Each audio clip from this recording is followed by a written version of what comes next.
Assalamualaikum warahmatullahi wabarakatuh. Membangun masjid adalah salah satu visi Rasulullah Shallallahu Alaihi Wasallam.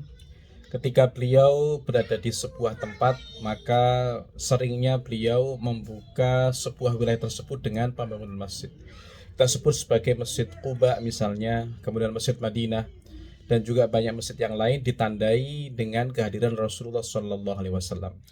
Oleh karena itu dalam banyak hadisnya dijelaskan man bana masjidan banallahu lahu baitan fil jannah. Barang siapa membangun masjid, maka meskipun itu sebesar tempat yang untuk burung ataupun susuh burung atau bahkan lebih kecil daripada itu, maka Allah akan bangunkan baginya surga untuk ditempati sebuah rumah yang nantinya akan kita tempati di surga. Oleh karena itu dijelaskan dalam Al-Quran bahwa innama ya'muru masajidallahi man amana billahi wal yawmil akhir. Orang yang memakmurkan masjid tidak hanya dengan kegiatan, tapi juga memakmurkan masjid dengan pembangunan, maka termasuk ciri-ciri orang yang beriman dan juga percaya kepada hari akhir. Di samping itu, harta yang kita infakkan insya Allah akan menjadi harta yang berkah. Di samping menjadi harta yang jariah. Ketika kita menitipkan kipas angin misalnya, selama kipas angin itu masih digunakan untuk sholat, maka akan menjadi sebuah amalan jariah untuk memberikan kesegaran terhadap orang yang ada di dalamnya.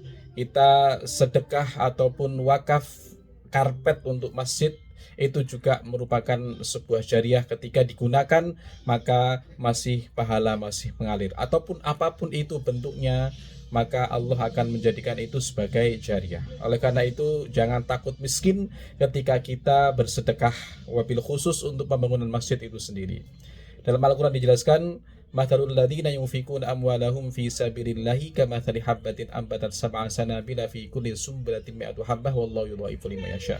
Ketika kita berderma satu, maka Allah akan ganti dengan 7 kali. Sebagaimana sebuah biji yang akan menumbuhkan 7 tangkai. 7 tangkai dikembangkan menjadi 100, menjadi 700, dan Allah akan melipat gandakan dari yang kita tidak ketahui ataupun yang Allah kehendaki. Oleh karena itu harta yang sebenarnya kita titipkan ke masjid untuk pembangunan masjid adalah salah satu harta yang sebenarnya dipinjam terlebih dahulu untuk bisnis kepada Allah Subhanahu wa taala, dan Allah pasti akan kembalikan nanti.